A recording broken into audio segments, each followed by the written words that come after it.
Welcome to Clearing the Haze, Making the Invisible Visible, a podcast show that discusses topics that are usually invisible or just hazy. I'm your host, Shachi Irte. Please note, this podcast was recorded during the lockdown in the country with limited resources. We thank you for your support and understanding. In our segment today, we will be talking about a trans man's journey to oneself, a topic that has often not received the attention it should. For many, it is a topic that has been hazy. Our guests today are Kritik Shiva, a trans man, and Nandini Krishnan, an author who has written about a trans man's journey to oneself. Welcome both of you to our episode today. Let me begin by asking Kritik. I would like you to introduce yourself and then also to explain to our listeners how you define trans man. Hi everybody, my name is Kritik Shiva. I am an undergraduate chemical engineering student. I am a visually impaired person and I identify myself as a trans man. My journey started about 7 years ago when I turned 18. I understood that I was a trans man after I joined my college. I had unlimited access of internet where I could search like-minded people and where I could understand who I was. And I would define trans man as someone who is assigned female at birth and identifies themselves as male. I started my transition journey 4 years ago. I'm legally and medically transitioned as a male. Great, thank you so much. So, tell me a little more about the societal expectations. Society expects people to look, behave, and act in certain ways. As a trans man, what are some of the pressures of masculinity you face frequently? Are there some pressures that get you while you are there, and some of them that you don't get it at all? I mean, it doesn't matter, and you just look the other way. As a trans man, the pressures of masculinity I face is the amount of power you have. Say, for example, how well you are settled and how soon you are settled with respect to financial independence. The expectation, the physical expectations are definitely there. Perceived male body, the muscular perceived male body is expected from us, and that is a definite social pressure. Say, for example, the facial hair, the how tall you are, how fit you are, is definitely a social pressure, I would say. But the pressures that I'm willing to look the other way comes along the so-called masculine traits that we have to exhibit basically in a social condition or in a personal life. For example, the way I walk or the way I talk, I don't think I'm willing to compromise. I feel masculine enough to express myself, and there is another pressure from a male in the society to curb your emotions and especially facial emotions, etc. And I think that is something I have faced, and I have a lot of people have looked the other way, looked at me or stared at me while I'm a little expressive. I tend to be a little expressive also, and I think that is also something that I overcame personally. I had a lot of pressure personally, and I think I overcame it over the years.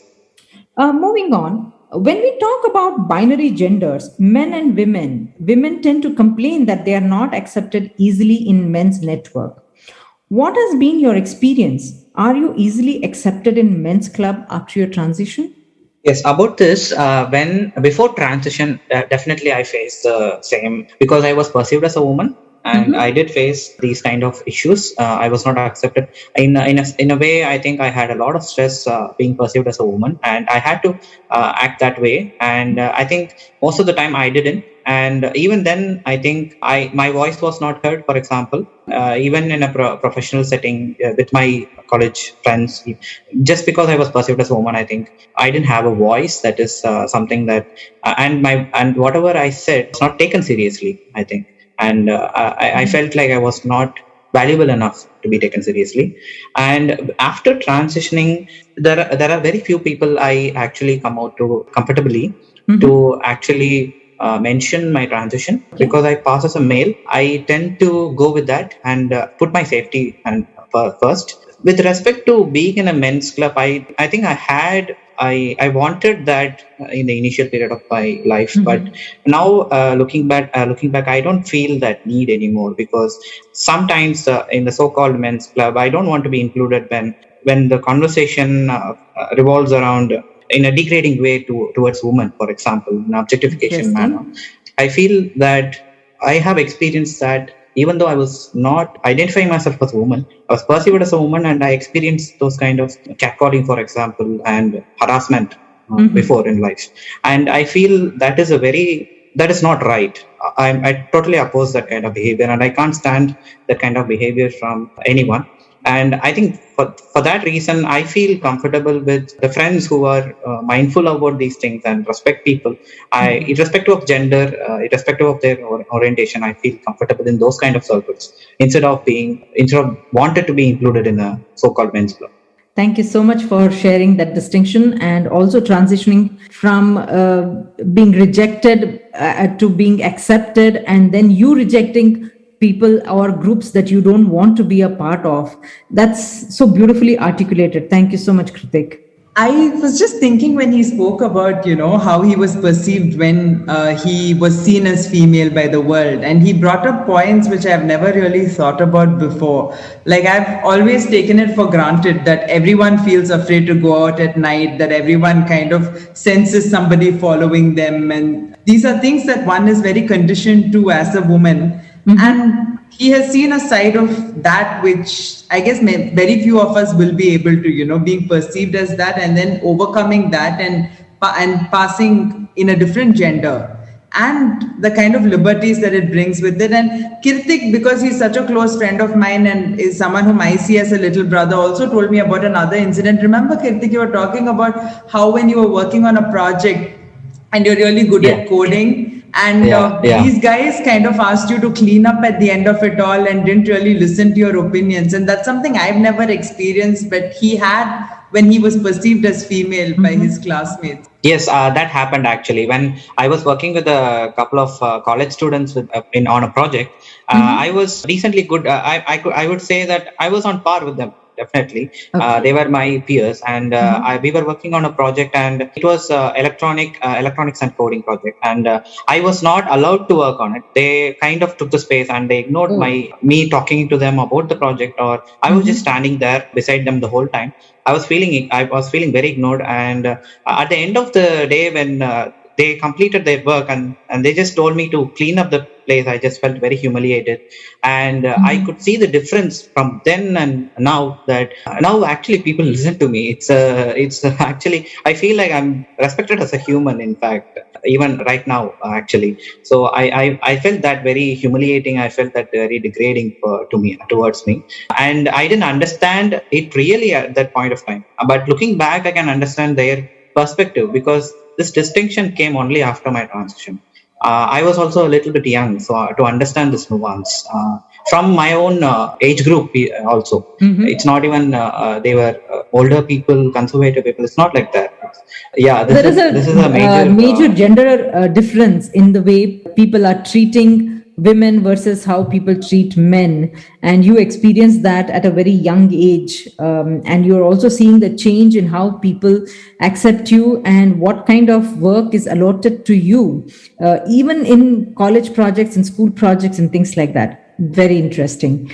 And thanks, Nandini, for chipping in and sharing the experience. Kritik, what would your advice be to someone who is struggling with their gender dysphoria? What steps would you suggest they take to make their acceptance journey easy? Are there any support groups or resources they can refer to? I do take a lot of calls from people through friends, obviously, who are struggling with dysphoria. I would say the same thing that I'm going to say now to them, is that first, you need to accept yourself. I think that is the first part. I was struggling a lot with myself, is acceptance of oneself, come to terms with my own gender identity. I think that's the first step. I would suggest everyone go to a counseling session, go to a psychiatrist, or go to a psychologist if you do not have any depression or any mental health issue. I would suggest, if you are not comfortable going to a psychiatrist, I would definitely say everyone to go to a psychologist, go to a queer friendly psychologist also, because we are seeing a lot of medical professionals who are not aware of trans men and their issues. So I think that is the first step for everybody to go. The second step is, after they accept themselves, after they come to terms of themselves, I think the first they should prioritize what is important to them, and how much they are willing to they want to transition. And the next step I would say is being financially independent. I think that is a struggle I went through personally, and I think it will be a lot more easier if someone is financially independent, if they have a regular job, and I think that would solve a lot of issues. Them transitioning will not be hindered in any way. I feel that is a very important point that people should know. The last thing is there are a lot of support groups available in India. I think when I started transitioning, we had a support group in my own college, and that's very rare in Tamil Nadu. I think it's one of the only support groups in LGBTQ support groups in colleges and in Tamil Nadu, and I was lucky to be there in that institute. And there is a support group called Orinam.net. It's a volunteer-based support group in Tamil Nadu. You can check it out on Google. There are a lot of trans men support groups called Sampurna, some NGOs called Sati, and etc. And we also have a lot of WhatsApp groups. And we include a lot of people who want to transition, want to know about transitioning, who want to know about how their life will be, for example, from us. So it's exclusive trans men WhatsApp groups are available. I think that's a lot of support groups are available, and people should be really utilizing these resources. Okay. You have shared so many points of interaction for people who want to think about transitioning, even take the first step of accepting and acknowledging who they are, and then start from there and then take the next steps, right? Thank you so much. This has been eye-opener for me in many ways. I'm going to now invite Nandini, who's written about the invisible men inside India's transmasculine networks. What an apt segue into this topic. Nandini, tell us a bit about how you go about selecting topics to write. What were some of your ideas when you started this project? Thank you for asking me that question, Shachi, and thank you for having me on the podcast. Well, for me, it's almost the same as fiction. An idea comes to you and you decide to explore. I'm not by nature curious about people's personal lives, but I am about ways of living. For me, I think watching the film Boys Don't Cry, starring Hilary Swank, was a nudge. And when I moved to the UK in the early 2000s, there was a change in the laws which allowed a person to self-identify, that is, choose one's gender, and also which allowed civil partnerships between couples of any gender. Basically, this meant common law marriages in some sense were no longer cis heteronormative. So what began for me as a comparative study between the UK and India in 2005 culminated in this book 13 years later. I tend to write several books at a time, and I live with these subjects for a long time before I have them published, sometimes even before I start interviewing widely. Okay. And for me, because I speak multiple languages, it has always been about speaking to those who are not widely seen and widely heard. And it's very easy to write a book speaking to activists, and it's how a lot of journalists do their daily news coverage, call up an activist, say, okay, what's your opinion on this issue? For me, I wanted to go deeper and interview people who are not prominent and who don't use a certain opaque vocabulary. So the idea for me was that the information should be out there and people like me would learn about a crucial subject. Great. Thank you so much for sharing, Nandini. 13 years it took you to put this book together. Number of people interviewing, number of researchers that you must have read must be humongous. You wrote the book with certain objective and perspectives in mind, which has been diversely interpreted. What is your opinion on a cisgender woman's legitimacy to write about trans men? For me, I think everyone is entitled to write about everything. There are a lot of conversations right now about the right to represent or the right to portray. I feel that silences a lot of crucial voices and perspectives. So according to me, men should write about what we see as women's issues. White people should write about developing countries or former colonies. Immigrants should write about non-immigrant issues, because how long are we going to remain in our echo chambers? Even with the Me Too movement, everyone said men should just shut up and listen. But I think why? Because there is so much that a man can bring, so many perspectives that a man can bring into this. And first up, I think being sexually harassed is not the exclusive domain of women, and we tend to see it that way. And Right. secondly, several laws can be exploited to ensure that the punishment might be disproportionate to a perceived crime. And therefore, I think it's very important that everyone pitches in and says his or her or their bit. And issues like cyberbullying and peer pressure, like this happens even in the transmasculine community or the queer community at large, pressuring people to come out when they may not want to. All this must be brought to the fore. So I myself saw instances of sidelining and bullying within the transmasculine community. And as an outsider, I didn't face any pressure to conform. I don't belong to the community. There is no consequence that I will personally face in my life. There's no, that sort of pressure was absent. And I took advantage of that to just write what I saw. And a lot of things were not seen as pleasant experiences. A lot of things were seen as outside my domain. They were seen as portraying the community in a bad way. But I think all of us have to transcend these labels and see people as humans. And any book must be about human experience. You can't, even I, as a woman, can I claim to speak for all women, let's say, between the ages of 10 and 100? No. Can I say I speak for all Indian women? No. Can I say I even speak for women my age? No. I speak only as an individual. And that's why I think it's very important that we have multiple voices on every issue. Rightly said, Nandini. Everyone has the right to express themselves, and everybody must have the right to share their thoughts and their points of view. That's how rich the diverse and inclusive voices will come up, right? I'm going to ask you about the comments and articles written against the views you shared in the book. And as they say, there are always two sides to the coin. I also read your response. Have you received testimonials from your readers of your book who found answers that helped them make the transition? I think I've always gone with Voltaire, on the right to an opinion and to put that out there. And I think for the past 300 years, that's been having its rewards. And this is no exception. I did receive a lot of positive feedback from readers. And I've been thanked for writing it by many trans men and trans women. But I'll come to that in a bit. Done. And I think what was most useful for young trans men reading this book was that I used chunks of quotes from my interviewees. With their permission, I used their video blogs. I transcribed those. I used Facebook posts and things that they wanted to draw attention to. So that is one way in which it has helped a lot of people. And I think another way is that the book has helped some trans men individually, because all the proceeds from the book went right back to the community. And one of them was actually able to secure asylum in a different country using the book as proof that he was being bullied and that he was under a lot of pressure, and that it would actually be dangerous for him to move back to his home country after finishing a stint elsewhere. Great, very interesting. Like I mentioned early on, there's always two sides to the story. And thank you for sharing your side of the story and the impact the book has created. It's indeed very helpful even if one person has been helped by your book, it has made a lot of difference. Yeah. Moving on, I wanted you to express your thoughts on, we read a lot about trans women in media, but there is not much written, spoken, or discussed about trans men.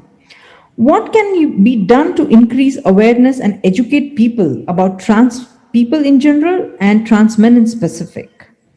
I think very often trans men themselves might choose to stay in the shadows about the fact that they have transitioned, because it's very easy for trans men to pass as cis men. They might be seen as maybe slightly smaller in stature, physical stature, and might have slightly more delicate features, but one can't look at somebody and say, oh, that's a trans man. Whereas in the case of trans women, many of them, just by the fact that they are taller than your average cis woman, do tend to stand out. And sometimes there might be a little extra femininity also. And these are factors which call out trans women in public, It's very hard for them to pass compared to how it is for trans men. But also the fact is that trans women belong in communities, they've created their own found families, and there's a certain sort of network which I think has its own advantages and disadvantages. There is a lot of bullying, which trans men can sometimes escape by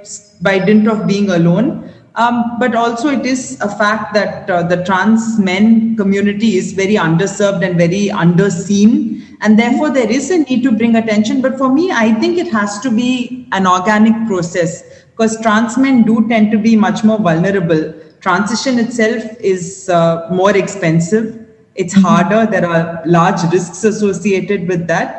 And I think living in found families as trans women do, like I said, comes with its own pressures. But if you look at the portrayal of trans women, now we say that they are seen in the media, but their portrayal in films was very negative, maybe about 30 years ago. And very often you'll see that a trans woman is in a TV series just to show diversity.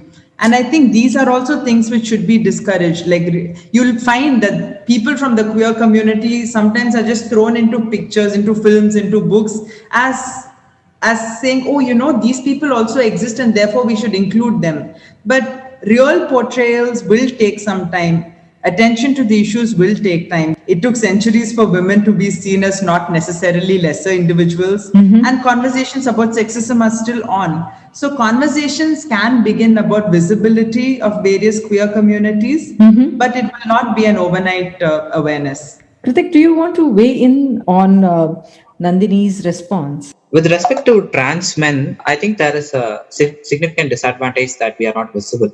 That's true. That's entirely true. The coming out as a trans man is a very difficult process. And when compared to trans women, there is a small factor in the sense that they have a external support system. Like in Tamil Nadu, we have this support groups for trans men where it's sort of like a chosen family that exists.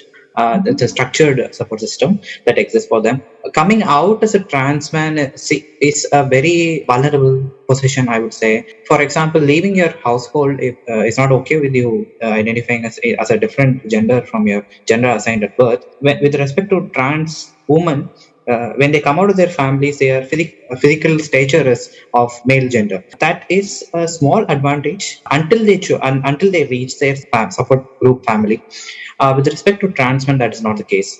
And amount of resources that is also given to people assigned female at birth is entirely different. Is entirely very less. The amount of freedom, the amount of information they are allowed to consume is very less. So a person who I've seen a lot of people who after getting married forcefully, even if they didn't understand that they were a trans man, after they got married they understood because they were a trans man after marriage, because they were allowed to have this other source of information, the social life that they were initially not allowed to. I think that is a major aspect with people coming out as a trans man. And with respect to the visibility part, I think that there should be a lot of legal support that is lacking trans people in general and also trans men especially. There is no support group that exists if in case of some traumatic event, in case of some daily issues that arises with them. In one way, it is true that some trans men do stand out because of their physical stature even after they transition, and people as a society could identify them as a trans woman. But in the case of trans men, that is slightly different criteria where when people tend to grow facial hair, if they are on hormone replacement therapy or medical transitioning, for example, as they grow facial hair, they can easily pass off as a male.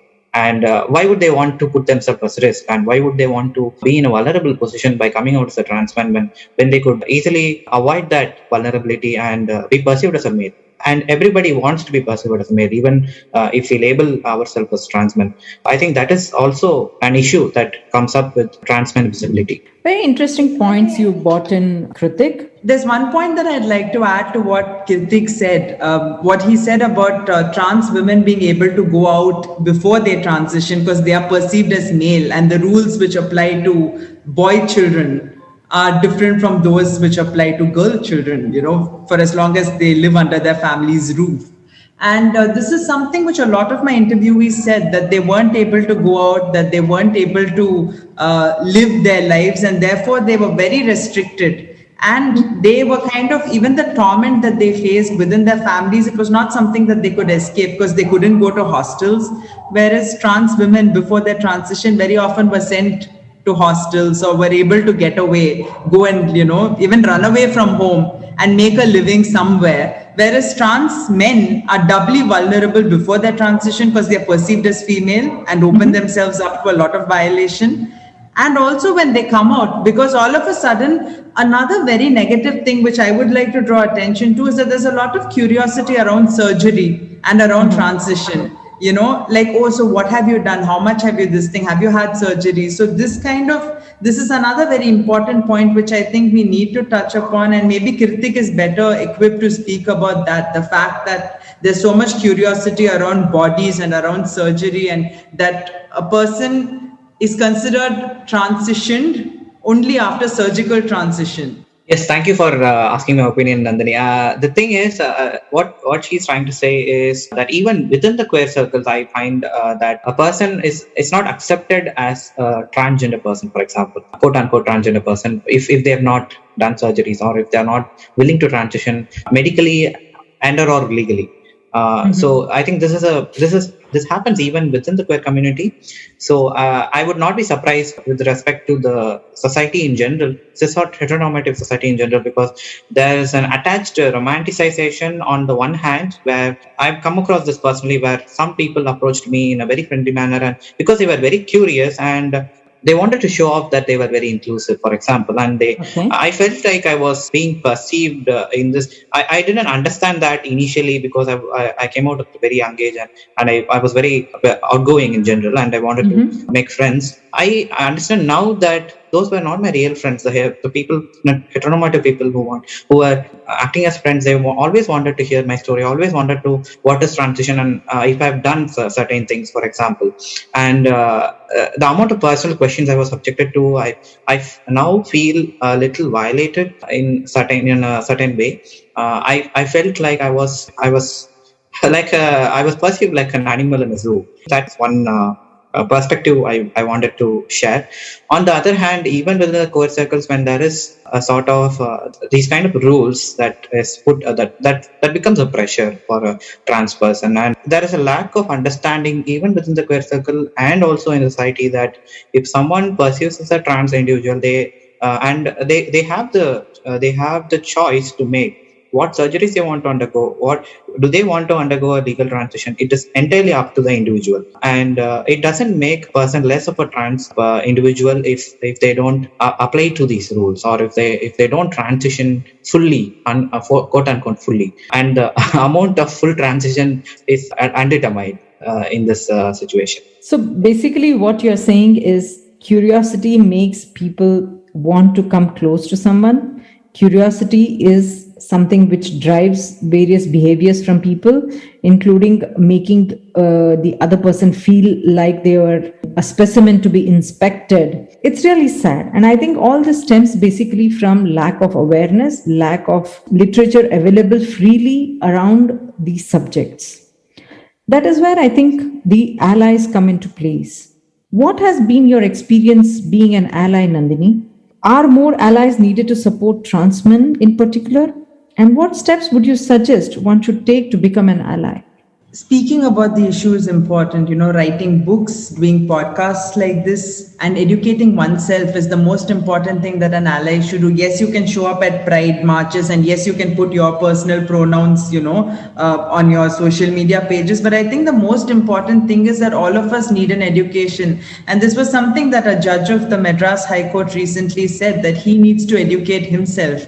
And see, one of the reasons I wrote the book from my perspective, and I made myself very vulnerable in the book, and I spoke about a lot of my own misunderstandings. Like early on, I would speak to trans men and I would not call them out on their sexism, because I felt somehow that they had a right to speak about women in a certain way, because they had been, the way I saw it then was that they had been women. And writing the book itself was such a journey for me that now I kind of feel embarrassed to say that I thought they had been women, So I think that's a kind of journey. And of course, my journey is not complete. There are words which I'm learning. Like when sometimes people would say something like, oh, the GNC person. And I would say, GNC is what? And they would say gender non-conforming. But these are things which the queer community does not need to learn. They've already had their education. And I think when you're outside the community, you do need to educate yourself. And I think another important thing about allyship is we need to start seeing people as humans rather than representatives of their gender and sexuality, while also acknowledging the existence of a spectrum of genders and sexualities. Maybe Kritik could tell us, like, what is it that you would look for in allies, and what is it you consider good allyship?